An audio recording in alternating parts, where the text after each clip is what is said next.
हम समाजवादी लोग करते रहे हैं, उसी तरीके से आज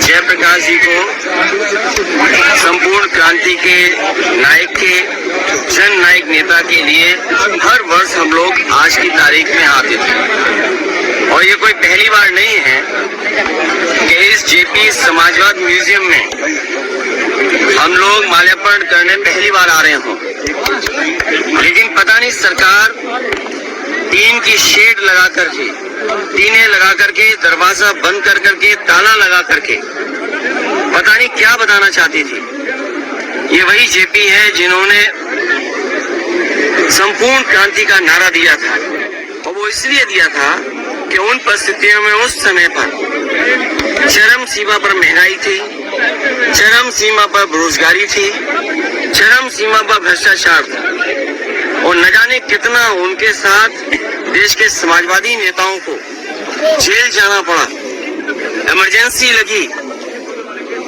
और जिस समय वो पीजीआई अस्पताल में थे, उस समय जो उन्होंने जेल डायरी लिखी, उसमें लिखा कि मैं कैसे सोच सकता हूँ एक लोकतांत्रिक देश में इमरजेंसी लग जाएगी। उसमें न जाने कितने लोगों को जेल भेजा गया, कई लोग कई वर्षों रहे, और उस पीड़ा को, उस तकलीफ और परेशानी को जीवन भर नहीं भूल पाए। लेकिन जो नारा दिया था संपूर्ण क्रांति का, जो जगाने का काम किया था, उसने परिवर्तन लाने का काम हुआ, और किया जनता ने।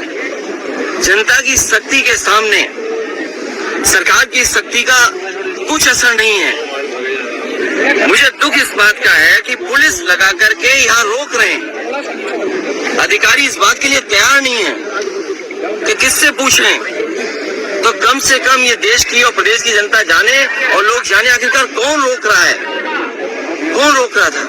इसलिए मजबूरी में जिस तरीके से हर बार माल्यार्पण करने हम समाजवादी लोग आते थे, मुझे याद है जब उद्घाटन हुआ था, नेताजी यहाँ आए थे, नेताजी से मैंने उद्घाटन करवाया था।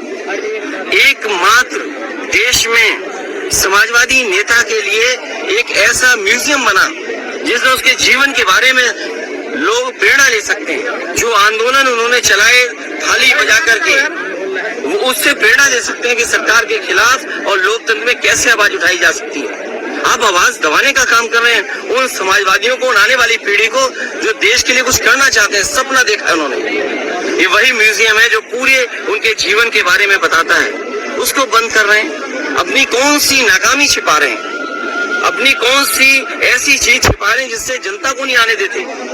न केवल ये म्यूजियम जो पीछे बड़ी इमारत है, बड़ी बिल्डिंग है, जो कभी नेताजी ने, जॉर्ज फर्नांडिस ने और उस समय के समाजवादी लोगों ने इसका शिलान्यास किया था।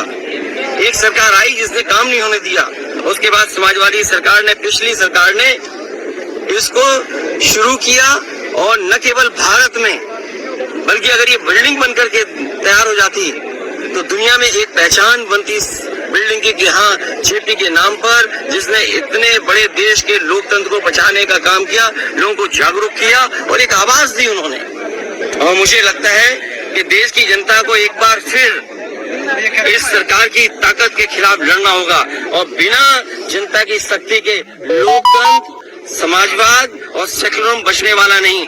जो आवाज उन्होंने दी थी संपूर्ण क्रांति की, मुझे उम्मीद है कि सभी समाजवादी लोग मिलकर के आने वाले समय में लोकतंत्र बचाएंगे, समाजवाद बचाएंगे, संविधान बचाएंगे, और उस संविधान को बचाएंगे जो बाबा साहब भीमराव अम्बेडकर जी ने हम सबको दिया है। और जिस समय बाबा साहब भीमराव अम्बेडकर जी का दिया हुआ संविधान इन्होंने बदल दिया, उसी दिन समझ लें हमारी आजादी भी ये लोग छीन लेंगे।